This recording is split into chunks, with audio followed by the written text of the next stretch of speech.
तेज बारिश में टुन्नू चिढ़ा और रानो चिड़िया अपने पंख फैलाकर बैठे हुए थे ताकि उनकी बेटी के ऊपर बारिश का पानी न आए, लेकिन फिर भी उनकी बेटी के ऊपर बारिश का पानी आ रहा था। यह सोचकर टुन्नू चिढ़ा जंगल में केले के पत्ते लेने के लिए निकल जाता है, लेकिन बहुत तेज बारिश और हवा चल रही थी, जिस वजह से वो उड़ते उड़ते एक पेड़ से टकरा जाता है और घायल होकर नीचे गिर जाता है।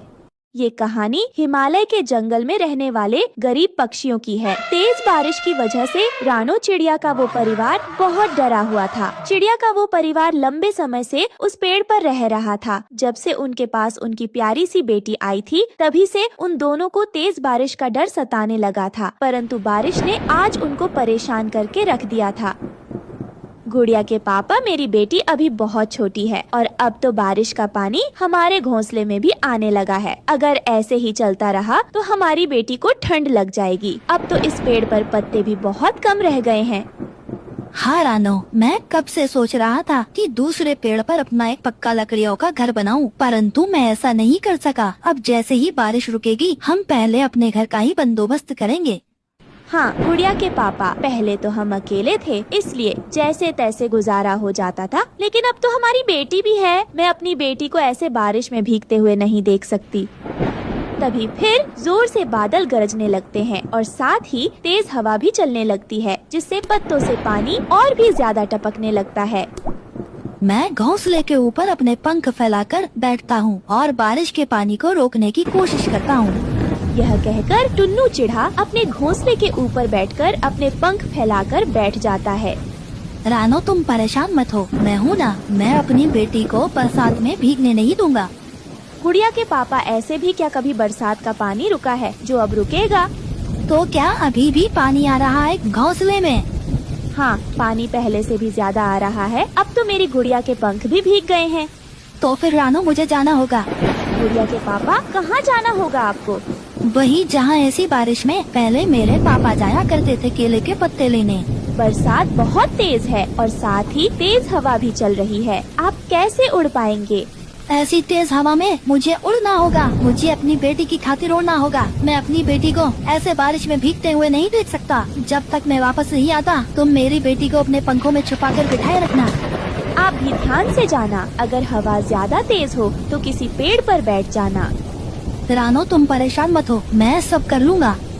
यह कहकर टुन्नू चिढ़ा अपनी बेटी को बारिश के पानी से बचाने के लिए केले के पत्ते लेने चला जाता है। हवा इतनी तेज थी कि बारिश की बूंदें तेजी से टुन्नू चिढ़े के पंख से टकरा रही थी। जंगल में कोई भी दूसरा पक्षी न था। बारिश की वजह से सब पक्षी डरकर अपने घोंसले में छिपे हुए थे। बारिश के सन्नाटे के शोर में ऐसा लग रहा था कि जैसे कोई मीठे संगीत गा रहा हो। टुन्नू चिढ़ा तेज हवा से लड़ते हुए आगे बढ़ रहा था, लेकिन तभी एक हवा ने उन्हें दूसरी दिशा में खींच लिया, जिससे वो एक पेड़ से टकराकर नीचे गिर गया। टुन्नू चिड़े के सर में एक पेड़ की डाल लगी थी, जिस वजह से उसके सर से खून निकल जाता है। उसी पेड़ पर बुलबुल का घोंसला था। वो टुन्नू को देखकर कहती है, ऐसी बारिश में आप कहाँ जा रहे हो? जबकि हम पक्षी जानते हैं कि हम ऐसी बारिश में उड़ नहीं सकते।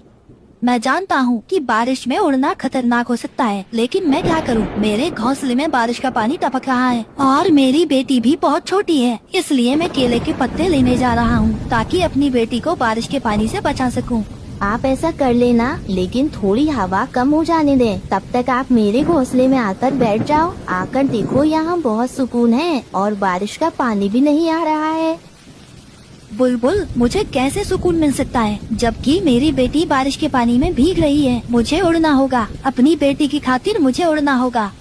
यह कहकर वो फिर से उड़ता है और वह किसी तरह उस केले के पेड़ के पास पहुँच जाता है, जिसे वह पहले से जानता था। मैंने पक्षियों से कितनी बार कहा है कि बारिश शुरू होने से पहले पहले अपने घर पक्के कर लिया करो। अब आप जरूर मेरे पत्ते लेने आए होंगे। हमारा घर इतना भी कमजोर नहीं था। आप देख रहे हैं कि बारिश कई दिनों से हो रही है और हमारा जिस पेड़ पर घोंसला था, उस पेड़ के पत्ते भी बहुत कम बचे हैं। मेरी बेटियां भी बहुत छोटी है। अच्छा ठीक है, मेरे 2 पत्ते ऊपर और 2 पत्ते नीचे इस तरह से जोड़ना कि सारे पत्ते साथ मिल जाएं, और दाएं बाएं भी लगा देना। इस तरह से आपकी बेटी के ऊपर बिल्कुल भी पानी नहीं आएगा। पेड़ भाई जी, आपका बहुत बहुत धन्यवाद। मैं कई बार अपने पापा को ऐसे पत्ते लगाते हुए देख चुका हूँ और हमें पता है कि हम पक्षियों को आपके पत्ते कैसे लगाने चाहिए।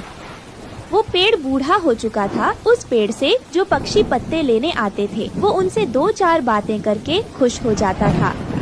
पेड़ जी, अब मैं आपके पत्ते लेकर जाऊँ? मेरी पत्नी बहुत परेशान हो रही होगी। जाओ और जैसे मैंने कहा वैसे ही लगाना मेरे पत्तों को। फिर टुन्नू चिड़ा केले के पत्ते लेकर घर की तरफ वापस आता है और वो बहुत तेज उड़ रहा था और वो बहुत खुश भी था। वो खुशी इस बात की थी कि अब वो अपनी बेटी को बारिश के पानी से बचा सकेगा। गुड़िया के पापा आ गए आप, और आपके सर पर ये चोट कैसे आई है? रानो, मैं सब बताता हूँ, पहले मुझे इन पत्तों को लगा लेने दो। फिर टुन्नू चिड़ा उन केले के पत्तों को वैसे ही लगाता है जैसे केले के पेड़ ने बताया था। मैंने ये काम अपने पिताजी से सीख रखा है। तुम भी देख लो गुड़िया की माँ, क्योंकि मैं हमेशा तुम्हारे साथ नहीं रहूँगा। ऐसे ना कहो गुड़िया के पापा, आपके बिना हम जी नहीं पाएंगे। आप हमें भोजन देते हैं, सुरक्षा देते हैं और सच पूछो तो आप हमें जिंदगी देते हैं। फिर वो सब छिपकर अपने घोंसले में बैठ जाते हैं। अब वो सब सुरक्षित थे और वो सब बारिश की आवाजें सुनते सुनते सो जाते हैं। फिर अगली सुबह हो जाती है। सूरज की रोशनी बहुत तेज थी और पक्षियों का शोर भी बहुत तेज था। ऐसे लग रहा था जैसे बारिश के रुक जाने पर पक्षी खुशी के गीत गा रहा हो। और तभी फिर टुन्नू की तबीयत खराब हो जाती है, लेकिन वो रानो चिड़िया कुछ नहीं बताता और ऐसे ही ठीक होने का दिखावा करने लगता है। एक दिन टुन्नू की तबीयत ज्यादा खराब हो जाती है और एक रात टुन्नू चिढ़ा सोता का सोता रह जाता है। अगली सुबह, गुड़िया के पापा उठो, सुबह हो गई, हमें गुड़िया के लिए दाना लेने जाना है। लेकिन टुन्नू चिढ़ा तो रानो की बात का कोई जवाब नहीं देता। क्या हुआ गुड़िया के पापा, आप सुन क्यों नहीं रहे मुझे? आंखें खोलिए जी। रानो चिड़िया के इतना कहने पर भी टुन्नू चिढ़ा आंखें नहीं खोलता और फिर रानो चिड़िया समझ जाती है कि टुन्नू चिढ़ा अब उसे छोड़कर हमेशा के लिए चला गया है। हे भगवान, क्या कमी रह गई थी मेरी प्रार्थना में, जो आपने मुझसे मेरा सब कुछ छीन लिया। अब मैं अकेली अपनी बेटी को कैसे पालूंगी? पापा पापा उठो ना, मुझे भूख लगी है, मेरे लिए खाना लेकर आओ। गुड़िया, अब तेरे पापा कभी नहीं उठेंगे, वो भगवान के पास चले गए हैं।